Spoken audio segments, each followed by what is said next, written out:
Hello and welcome to the video. My name is Marris and this is going to be my quarter 3 reading list, book review list. So if you don't know, I read a lot and I enjoy fantasy and romance and like fantasy romance books, and I do these videos quarterly to review what I have been reading this quarter. If you want to check out quarter 1 and quarter 2, I will link those below. But for now, let's get into the video. Not to brag, I have a mic now.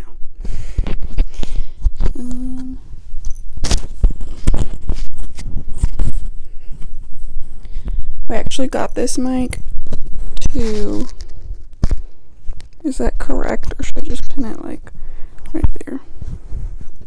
I don't actually know. We actually got this mic to record. Oh, here we go.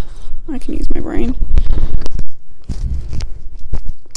I'm going to try to not touch that. Also, it doesn't really work with this baggy shirt, but we got the mic to record exhaust clips on the cars, and the decibels weren't good for that. It just like screamed the whole time. We need something that's rated for a higher decibel level. So, but now I can use it here. I feel like I super duper can't move because I don't want to, like, you know. Anyways, okay, I'm gonna be completely honest. I have not been reading a lot this quarter. I have my handy dandy reading journal, and there have only been 7 books this quarter, which is not good. I think on my Goodreads, I'm like 10 books behind right now for my goal of 54 books this year. So we're doing great, but we're just gonna go ahead and get started. The first book, or the only book I read in July, was Ruin and Rising. If you didn't know, I wrapped all of my books, and I have a video about that and kind of how I did it and why I did it. So if you would like to watch that, I will link that below and put it in the card, but that's not the point of this. So this is the 3rd book in the Shadow and Bone trilogy. I'm gonna be honest, I didn't really like the trilogy. She does a really good job at world building, and I know that there are 2 other series. So there's the Six of Crows duology, and then there is the King of Scars duology that I don't know if there's going to be more books or not because I haven't read them yet, but those are about other characters in the Grishaverse, which is her world that she built.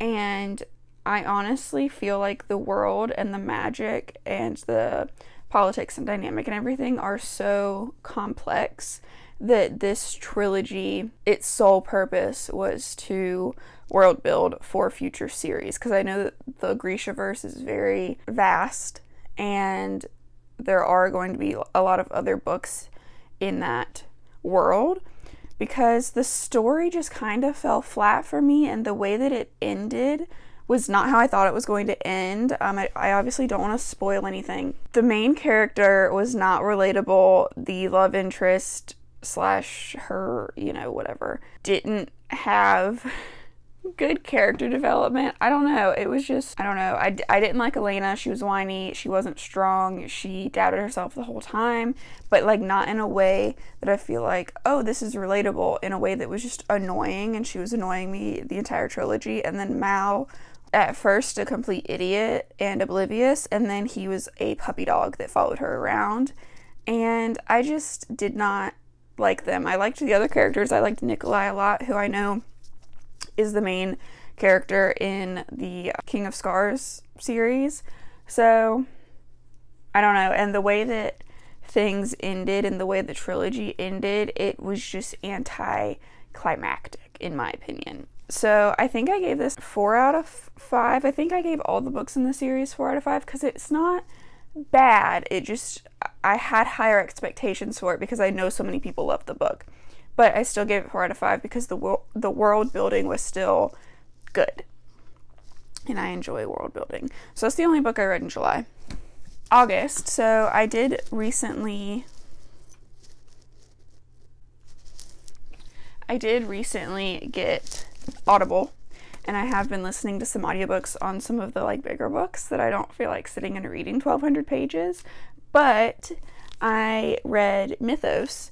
It was written and narrated by Stephen Fry, who is the voice that you hear in a lot of the National Geographic like animal documentaries and nature documentaries. So it's a very familiar voice if you listen to him on Audible, because he did narrate the book.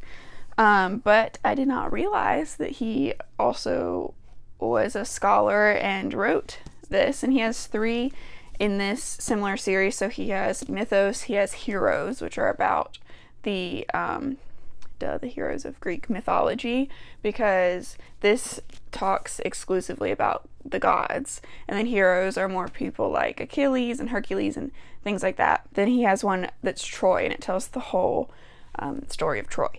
But this was available with the Audible subscription for, like, you didn't have to pay for it, for 1 month. And I thought I could listen to it in 1 month, but I started it like 3 days before the month was over because I didn't know.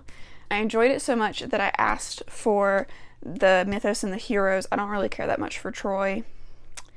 I feel like it's overtold and I've heard it so many times, but I might listen to it and purchase it in the future. But anyways, I asked for Mythos and Heroes for my birthday. I didn't realize, if you aren't aware, I was an art history major in college, and I didn't realize that in this book he also like has photo references of all of the people that he's talking about. So this is obviously Kronos eating his son, which is a famous painting by Goya. We have the birth of Venus, who is Aphrodite. Her Roman name is Venus. So there's lots of famous artworks in here that also help kind of piece the story together, as well as maps and family trees. So listening to the audiobook was amazing, and the way that he told the story was so captivating. His voice is so nice to listen to, but also the book itself, the physical copy, is so interesting. So what I would recommend, if I would do it over again, I would buy the physical version, and then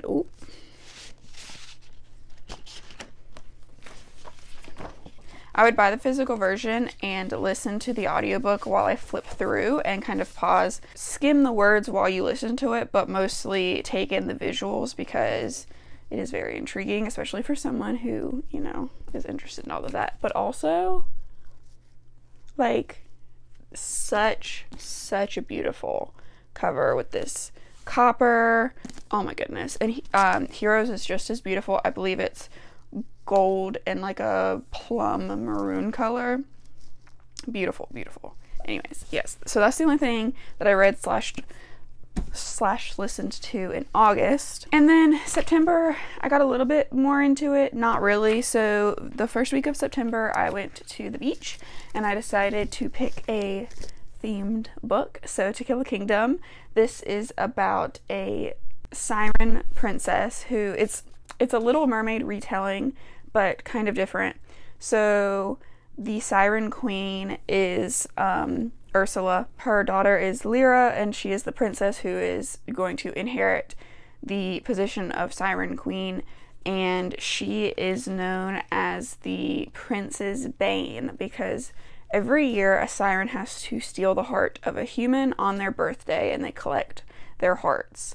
And it's to honor their goddess Cato, who the humans killed, and there's like a mythology behind it. But there is also a prince of a foreign land who is a siren hunter. So she's the prince's bane and only takes princes' hearts to prove her worthiness to become the Siren Queen. And he is a siren hunter because all of these princes are getting killed, and a lot of them are his acquaintances and friends, etc. And he goes on the hunt for her and she goes on the hunt for him. And then her mom gets pissed off at her and turns her into a human. There's not the whole like lack of voice thing. She can't use her siren song to seduce the men, but other than that, like, she can talk. And there's like obviously a cultural gap, blah blah blah. But then they go on a quest to, like, so the siren hunter doesn't know that she is a siren. He just like thinks that he found this girl who was lost at sea. They're on a quest to find the Eye of Cato, who is the goddess, to defeat the siren queen. And then they fall in love, of course. So that is this. It was very good. I gave it 5 out of 5. It wasn't like, actually, it kept me pretty captivated. It's a standalone book, so like the story's finished in one book, which was kind of a nice change, because I usually read books with like 5 books in the series, and they're still ongoing series, so it's nice to just like have one. Next, I read Shadow in the Ember. This was very good. This is a prequel to From Blood and Ash, which there are 4 books out right now, but this one you're supposed to read before War of Two Queens, which I haven't read yet, so I wanted to get through this one before I read that, because you meet some of the characters and get some of their backstory here. So this, if you've read From Blood and Ash, then you know that Poppy is the maiden, and there are legends of there only being one other maiden before her. So this is the story of that maiden. There was a time of crisis. This is thousands and thousands of years in the past from Blood and Ash. And there is a land that is suffering, and none of the crops will grow. The king is afraid that his people are going to die, so he makes a deal with the god of the dead, or the god of death, to make the lands fertile and make the weather hospitable and things like that. And in exchange, he offers the firstborn girl of the bloodline as the god's consort. That deal was made hundreds of years ago, and then the first girl of the bloodline is born. She is kept hidden away. Nobody knows that she was born, and she was the sole heir. So the queen remarries, and there are these bastards who are in line to take the throne, but she can't do anything about it. The day comes for her to be taken as consort. I think it was her 18th birthday or her 16th birthday. Don't remember. And the god rejects her and says, I have no need of a consort. Fuck off. And she is in some ways devastated because she's let down her land, and what they call the rot comes back, so all of that hospitable weather and soil and fertile soil and like good crop yield disappears, and everyone's starving, and it's a very bad time for the kingdom. So in some ways she feels relieved that she doesn't have to be like sold off like a pawn, but in others she is devastated. In other ways she's devastated that she let down her people, because she's not able to take the throne as queen, which is her, rightful position. So she thinks, I'm failing in the only way that I can help them. And then, a couple years later, she meets this mysterious god who she doesn't know who it is, and they are trying to solve like a murder mystery together, and turns out that's who that is. It's the god who rejected her 3 years before. So that's just like the first 100 pages of the book, and then you have all this that also happens. It's a great book. I am interested. I know that the next one is coming out in like November, so I'm excited to read that, and I'm also excited to read War of Two Queens. So now that I've met these characters, they come back in War of Two Queens, which is the 4th book in the From Blood and Ash series, and I'm excited to read that also now that I have finished this. So lastly, my last 3 are Audible audiobooks that I listened to, but they're not really books. They're the Great Courses, which I didn't realize. I thought that they were audiobooks when I first started listening to them, but it's more like people who specialize in whatever field that is give multi-part lectures, so it's kind of like taking a college lecture course, but I'm fine with that because I find that stuff very interesting. The first one I listened to is American Monsters. I'm gonna be honest, I was disappointed in this. I took a course in college that was pretty much American. I don't think it was specifically American, but it was monsters and mythology or something. And it was about how people's fears then manifest themselves into different monsters. So the fear of zombies is because of terrorism. The fear of vampires is because of, I don't remember. The fear of witches is because of the plague and a bunch of other bad things that were happening. There was like a mini ice age that happened that made people think witches were behind it. So that's what that pretty much was about. But I don't know, it wasn't, some of it was information I already had and some of it I didn't really like. I wanted to hear more about the history of the monsters, but it was like one section was about monsters in TV, one section was about monsters in movies and like pop culture and things like that, and it was more of like a modern take on the subject, rather than telling like the history of vampires, the history of werewolves, the history of witches. So I mean, if you're interested in more of like modern day psychology and sociology, it might be something worth listening to. The next one is Medieval Myths and Mysteries. This one was a lot more interesting to me. I gave this one 3 out of 5 stars, and then the American Monsters was 2 out of 5 stars. But this one was a little bit more interesting because it disproves some of the stigmas that the Middle Ages or that the medieval ages have. Like, a lot of people call it the Middle Ages, the Dark Ages, because the Middle Ages, it's between these, like, it's between, you know, these Roman and Greek empires and then the Renaissance, and there's just this, like, in between, and nobody knows what to call it or how to categorize it, so they call it the Middle Ages. And people call it the Dark Ages because a lot of technology and information was lost at this time. But this woman is, I forget what her name is, but she is obviously a scholar of medieval literature and mythology and just like that whole time period. And she disproves a lot of the stigmas that we have around the Middle Ages. I'm going to keep calling it the Middle Ages on accident, and I apologize, but things like the Iron Maiden didn't exist. That was a later invention. There's a lot of things that happen, or the things that we associate with medieval times that were invented later to make these later societies seem more advanced by making these past societies seem more primitive. And medieval society is the easiest to bully because it has a reputation of being this dark time. So she kind of explains that.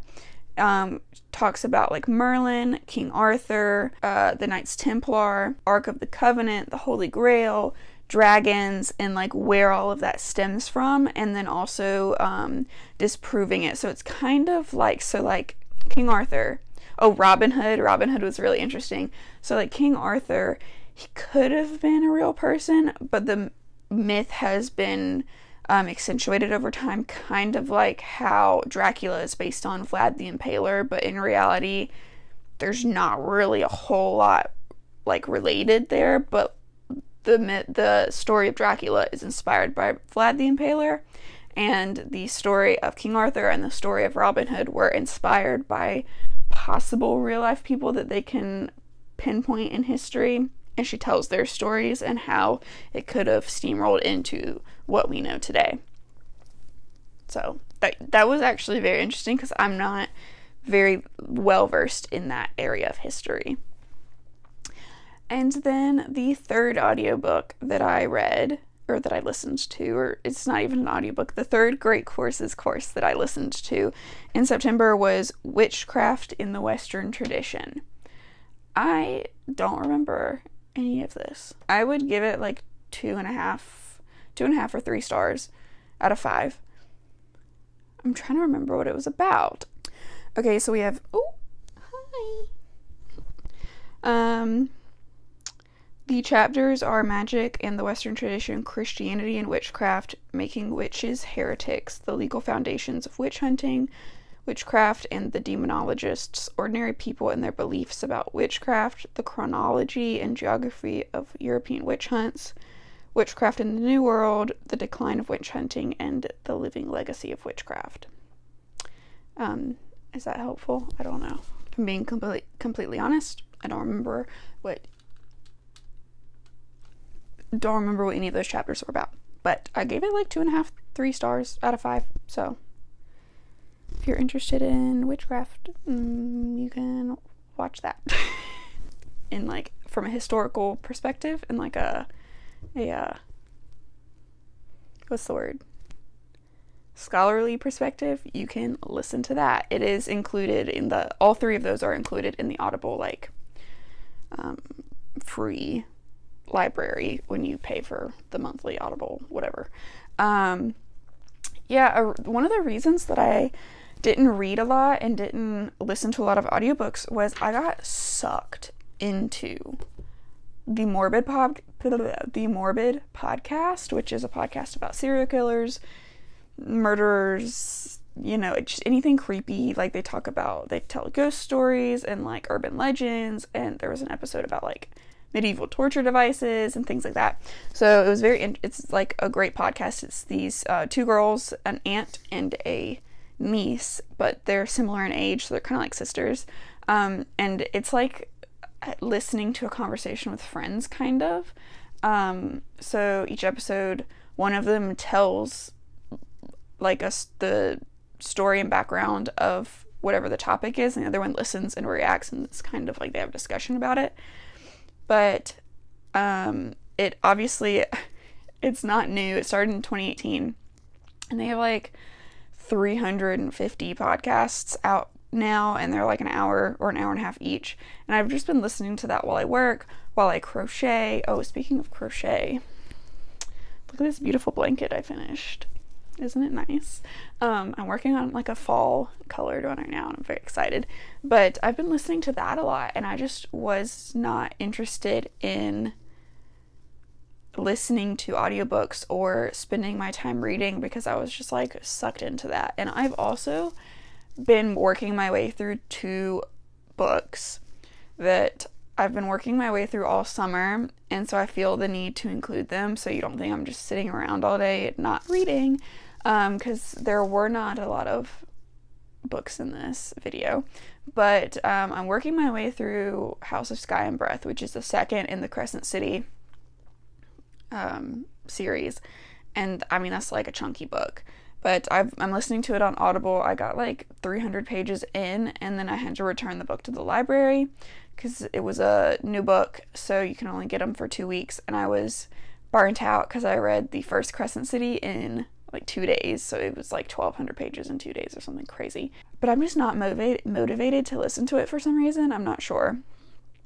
And then I have been reading Manacled, which is very hard to get through.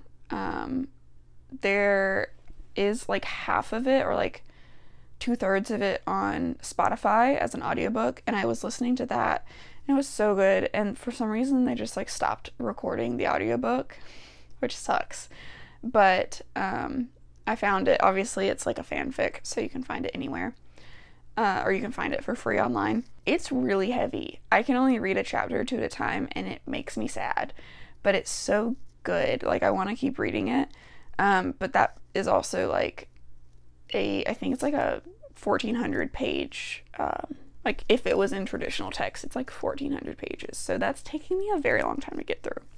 Anyways, excuses out of the way. If you made it all the way through, thank you so much for watching. I am going to have a lot of books at the end of Q4 because I am hell-bound and determined to meet my 54 book goal for this year. If you want to follow me on Goodreads, I'll link that below, and you can keep up with my progress and kind of see all the books that I have that I'm currently reading and that I want to read and all of that. So yeah, I'll see you in the next one. Thank you so much for watching. Bye.